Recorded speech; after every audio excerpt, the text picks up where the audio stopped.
तबलिगी जमात आणि इस्तेमावर सोशल मीडियाद्वारे खोटे आरोप करून इस्लाम धर्माचा द्वेष करून सामाजिक तेढ निर्माण करणाऱ्या समाजकंटकांवर कारवाई करण्याबाबत आज एमआयएमच्या वतीने जिल्हाधिकारी कार्यालयात निवेदन देण्यात आलं।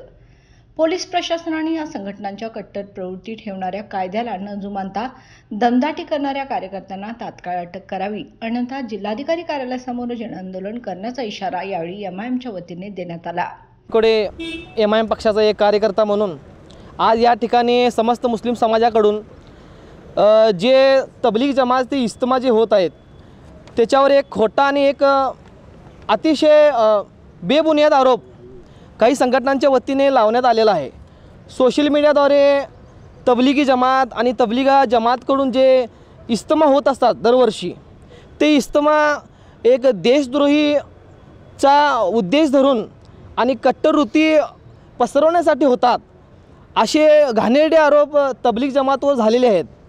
सोशल मीडियाच्या माध्यमातून हे व्हिडिओ आमच्यापर्यंत आलेले आहेत की तबलीग जमातच्या इस्तेमांना रोका, त्यांना विरोध करतो आणि यापुढे आम्ही महाराष्ट्रात असे इस्तेमे होऊ देणार नाही असे खासदारांच्याकडून आमदारांच्याकडून एक प्रकारे मुस्लिम समाजाला धमक्या देत आहेत। प्रथमतः आम्ही तीव्र शब्दात अशा या विरोध करणाऱ्यांचा निषेध करतो।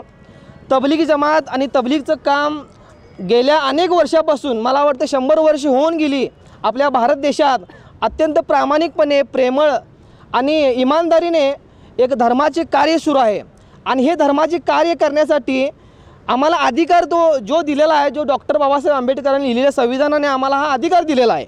या अधिकाराच्या अंतर्गत आम्ही आमच्या धर्माचा प्रसारही करतो आणि प्रचारही करतो, यात काही वावगं नाही।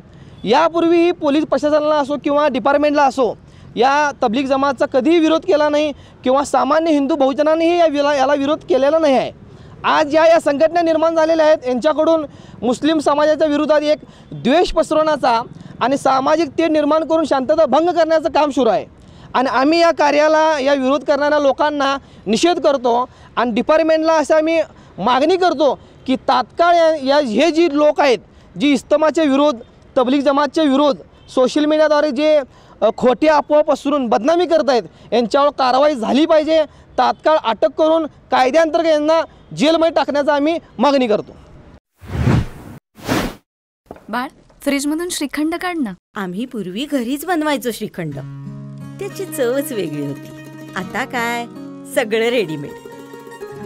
आजी, हे श्रीखंड खाऊन बघ। आज तुझ्या आईनं घरीच बनवलं की काय? हे आहे गोकुळचं श्रीखंड, अगदी जिभेवर रेंगाळणारं। जिभेवरच नाही तर मनावरही रेंगाळणारं। गोकुळ श्रीखंड, मनावर रेंगाळणारं।